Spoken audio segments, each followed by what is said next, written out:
Twerk, twerk, twerk, twerk, twerk. Wow, handstand. What a strong girl. Okay, game. Hey guys, we're Seth and Annika, and welcome back to our channel. If you're new here, please don't forget to press the subscribe button there and press the bell button beside it so you get notified when we post a new video. So it's Thursday again, so it's True Crime Thursday. And today we will be talking about the mysterious case of Nida Blanca. But before that, have you seen her shirt? It says, I'm beautiful. Beautiful. Beautiful. Because it's spooky season and she is beautiful. Yeah. So this is our first unsolved story. So it's officially unsolved, but once you hear the story, it's like, I know who did it. Okay, she's gonna go down na kasi Bye. it's late. Bye, Miss Bye-bye. Beautiful. Oh, I'm carrying her like this, sir. Bye-bye. Bye. Okay. So before we start, we just like to remind you that this is a true crime channel. So we'll be talking about murders and facts of the case. And we'll also show some pictures that can be too disturbing or too gruesome for you. So viewer discretion is advised. So today we are going to make brownies. It was supposed to be brownie brittle, but it will take a long time to make it. So yeah. We settled for just brown. Yeah. Ha! Again, this is not a cooking show, so we're not gonna tell you what we're doing, but we can leave the recipe down there. So check it if you want to see how we made our brownies. Yeah. So I'll start with a little background of Nida Blanca. So she was born in January 6, 1936, and her real name is Dorothy Quinto Jones. So her parents were a Filipina and an American. So she was half. That so she's a half foreigner. Yeah, Phil-Am. And at an early age of 15, she wanted to get into acting and start an acting career. So she really wanted to act and become an artist. So at an early age, she was already starting her career. And an actress at that time, Delia or Delia, I'm sorry, I don't know how to pronounce the name. Delia Razon discovered her. So at around 14, 15, she already started films. So film productions at that time were looking into her, but they said she was like a bit too young for like adult roles. Adult roles. So Delia, having a hard time with her name. Sorry.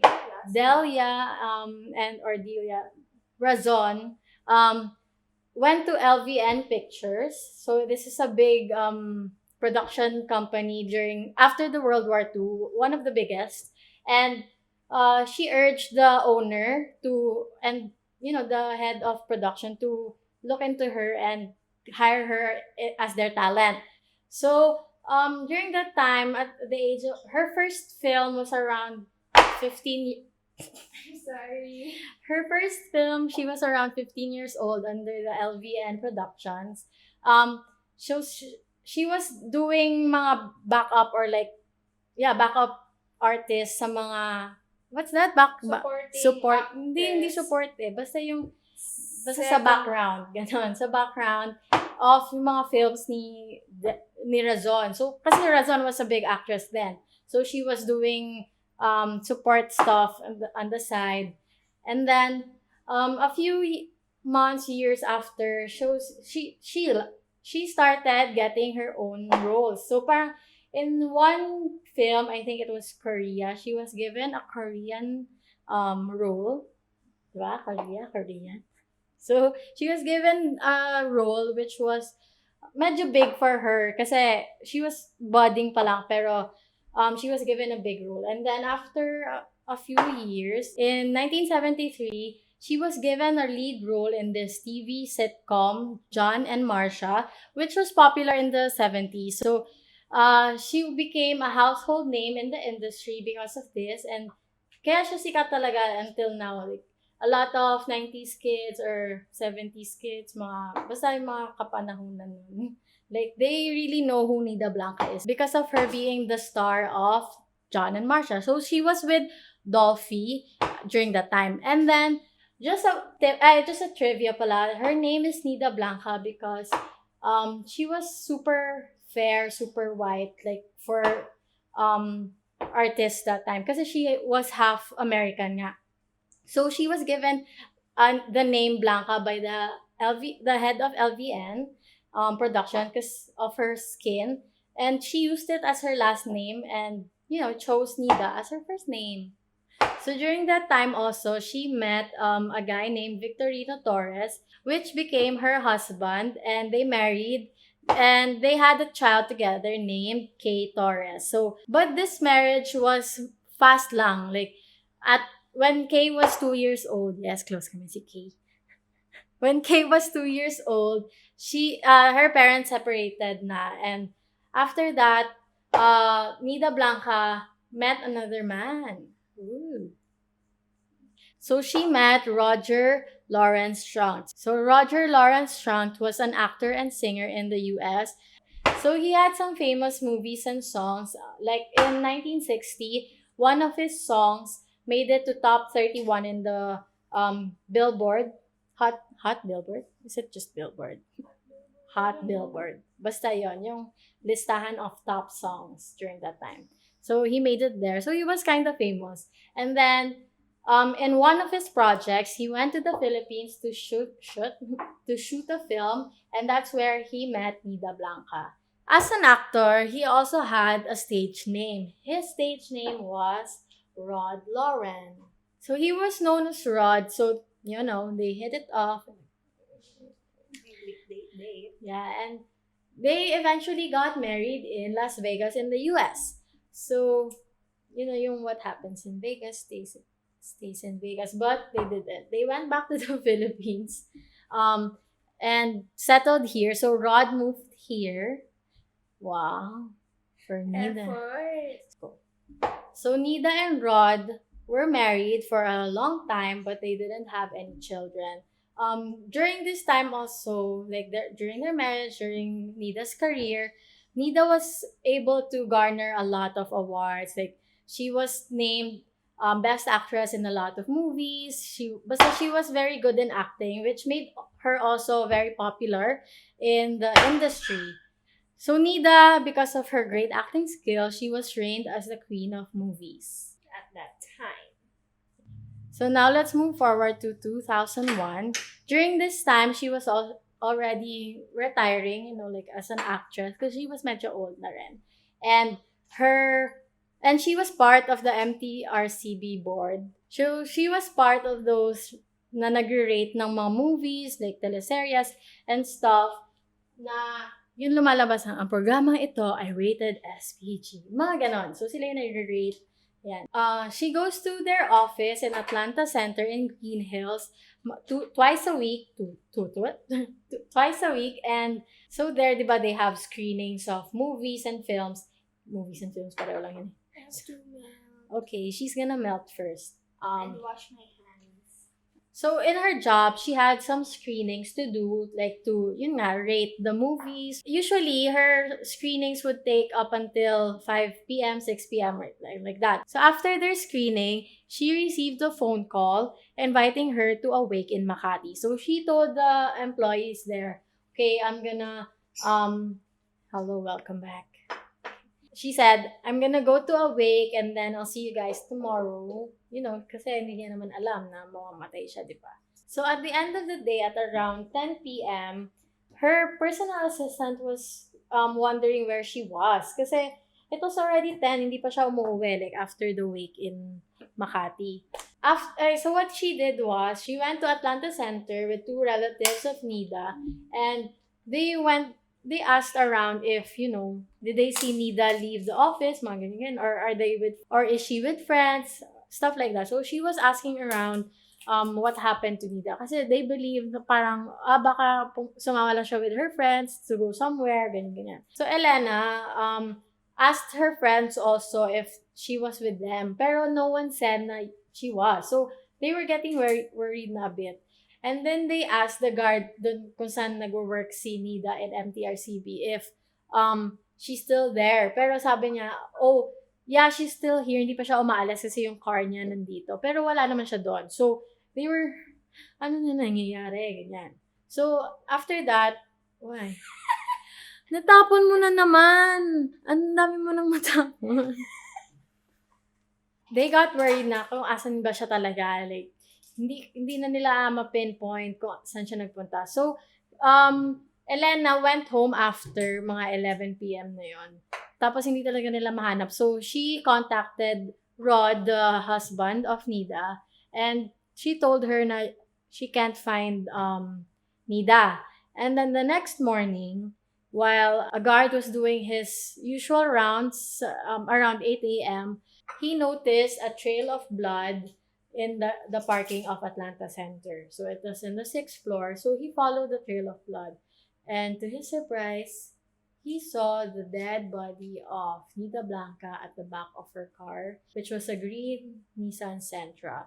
So when they saw the body of Nida, it was super brutal, like ang daming stab wounds. She received a total of 13 stab wounds. Meron sa left of her cheek, sa neck, sa thorax, kung saan man yun, basta sa thorax.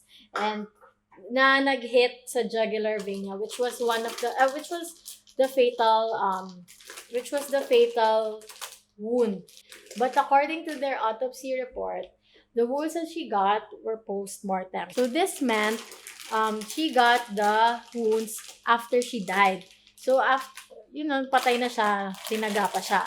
Also in their autopsy report, they said that she obtained a hematoma on her eye, basta sa eye, which was, bleeding, and talagang nabugbog siya. And she had she had broken ribs, which was, so yun, medyo nawindang sila nung nakita nila yung body. And this shocked the whole nation, kasi Nida was very popular, very loved, very admired in the Philippines kasi nga she was one of the best actresses during that time.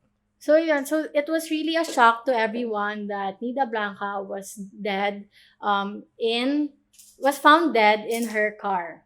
So this was on November 7, 2001. Medyo recent lang, hindi siya super tagal ago, napaka-konyo. So it was medyo recent. So since this was an unsolved case, as we mentioned kanina, there are some theories and conspiracies that arose during that time, like what really happened to Nida Blanca. So today we'll tell you 4 conspiracy theories that were brought up during the whole duration of the trial and the case. So Annika will be the one to explain those 4 theories to you while I continue baking. So, full of cocoa powder. So the first theory was the casino connection. On the night of November 6th, the night before it was discovered, her body, a witness said that they had seen Nida at the casino with her frequent companion, which was Ding Tantoko. So Ding Tantoko was one of Nida's very close friends. Like, they've been friends for a really long time. So it was not really unnatural for them to be seen together. And as I said, they're always at the casino together. So why is this a theory? It's because there's a rumor that Ding Tantoko is part or runs a money lending business in the casino. Why? Kalat ko rin, sorry. Runs in the family. So, yeah, there is a rumor that Ding Tantoko is part or is running a money lending business at the casino. And she is one of those powerful people in that business. And she has a list of people that owes her money, or the list of people that she's lending money to. And so she's the only one that knows the people on that list. It's confidential. It's top secret. And then there were 2 sub-rumors from that main rumor, which was that Nida was actually borrowing money she owes like a lot of money. She's in big debt to that money lending business. And then the second sub theory or sub rumor was that Nida was actually also lending money and was in on it with um, Ding.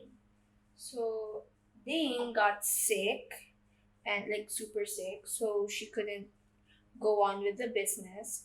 So she gave the list of the people, like the confidential list, to Nida. So only Nida, other than Ding, knows who are the people on that list. So this is like, oh, Welcome to our life. they said it can create a big motive because Nida knows the people on the list. Oh my god, I like so scary. What? I saw like something Go. scary. So like they're worried, like they can't trust her, even though that Dane was like a very close friend of Nida. There's still some doubt that she might say what was happening. Like there's an illegal money lending business, and then there's this list of people. These people were involved like that. So they're just like worried, and She just knew too much. yeah. So that led to that. So that's what they believe. So the second theory is the bank account connection. So this one's a very short theory, and I don't really believe in it, but it's a theory. So when they were searching her house, Nida's house, they saw a check with the name Jose Velarde. So they were like finding who Jose Velarde was. Like, who is this man? Until former president of the Philippines, Joseph Estrada, admitted to the ownership of that account, the account of Jose Velarde. So it was like dated around January 2001, which was like around the impeachment trial of Joseph Estrada. So they were like, it's kind of suspicious because it was like so close lang, January, and then she died on November. So, you know, they might have found some connection. But as of now, there's really no evidence of a really big connection with the two. So, this one. So, yeah. So the third theory involves a man named Pedro Philip Fidel? Who's Fidel? Pedro Philip Medel Jr. So this actually he is also playing a role in the next theory, but okay, present. So the theory goes that Medel actually confessed to killing Nida, and this is how he said what happened. So Philip was actually recruited by by Mike Martinez, who was like a businessman at that time. So the project was called Tantoco Project. So who else has the last name Tantoco? Ding, ding, ding, ding. So yeah, that there is the first red flag. And then yeah, so he was already part of the project. And on the night of November 6th, Mike called up Philip and was like, yo, you wanna meet up? And Philip was like, yeah, I wanna meet up. So they agreed on meeting up on that same night. And at around 5 p.m., Philip went to Kamayan restaurant in EDSA to wait for Mike. But instead of Mike, the guy that came was a Caucasian man that referred to himself as Rad. Um, a similar name to one other person. So yeah, so there was like this Caucasian man, and Rad asked Philip if he was Philip, and Philip was like, "Yeah, I'm Philip." And then Philip asked, "Where's Mike? I thought he was gonna meet me here." And then Rad said that they were gonna meet Mike someplace else and not in that restaurant. So they left, and they ooh, yeah. Okay, you can continue. Wow. Okay. So they went to a different place. So they left the Kamayan restaurant and they went to a different place. So when they arrived to that place, the guy that Rad was looking for was like not there. And he was like, okay. So since the guy was not there, they went back to the Kamayan restaurant at around 9 p.m. and they ate dinner together. So yeah, they ate dinner together, but Philip was instructed to like observe this wife, like a swindling wife of a Chinese. At around 10 p.m., they finished their dinner and they left the Kamayan restaurant to go to the sixth floor of the Atlanta Center. Is it recording because this Where? Way! I hate you. Oh, I didn't mention that, or like Ate didn't mention. What? The car is parked. I did. Oh, you did? Yeah. I wasn't listening. What else is inside that parking lot? Nida's car. So, they parked beside her car and was just waiting there until midnight. And then Rad was around midnight. Rad said to Philip that he was going to leave, like he was going to do something, but he'll be back. But Philip has to wait in the back seat of the dark green car, which was like Nida's car. So Philip was like, okay, sure. So Rad opened up the car and Philip was just waiting there. So while he was waiting, he was just texting his friends. I mean, it was 2001. It's not as, social media was not as big as today. So he was just texting his friends until he fell asleep. And then he woke up at around 1 a.m. to the lights from a car adjacent to the car he was staying in. When he woke up, he saw that three people got out of that car, which was Rad and two other women. So one of the women was wearing like a striped blouse and dark colored pants, and Rad and the other woman, the woman that was not wearing the blouse, pushed the woman with the blouse inside the dark green car and was just beating her up, like kicking, punching, everything. And Philip was like, what the hell is happening? Because like he just woke up, right? So he came to his senses and he also joined in. He started beating her up until he stabbed her at the side of her body and neck. So after that, they left at around 2 a.m. and just left the dead body of the woman there. So when he got home, he hid his knife, the knife he used, under his kitchen sink, so hide the evidence, you know. So he confessed all of that to the police. But when the police was like taking it up, they discovered that the two people that he was referring to, Rad and the other woman beating the woman with the blouse, he was actually referring to Rod and Ding Tantoko, which was like the husband and the friend of Nida. And then Philip also found out that the girl they were beating up was actually Nida Blanca, and he did not know that. Like, he just thought it was a random girl they picked up. So he was like shocked. So after the discovery and whatever, he took back his word and like his statement and said that he was actually being tortured by the police to like say that or like confess. And then the last theory was the official one. It's the one that the police, the prosecutors, and the task force that was specifically assigned to investigate Nida Blanca's case, which was called Marsha, said that this is what happened. So Rod and Nida's marriage was not working out well. There was a lot of ups and downs and a lot of problems, and the household helpers of in their house said that they would sleep in separate rooms, and Nida actually caught Rod taking up drugs or like using drugs, but Nida forgave him. So Nida was actually very tired of this marriage because it's not going anywhere. It's not working out. So she was actually planning on annulling their marriage. Yeah, it's falling. Ay, sorry. So I'm gonna leave for the oven. Bye. Alright, so it's just me. Anyways, let's continue.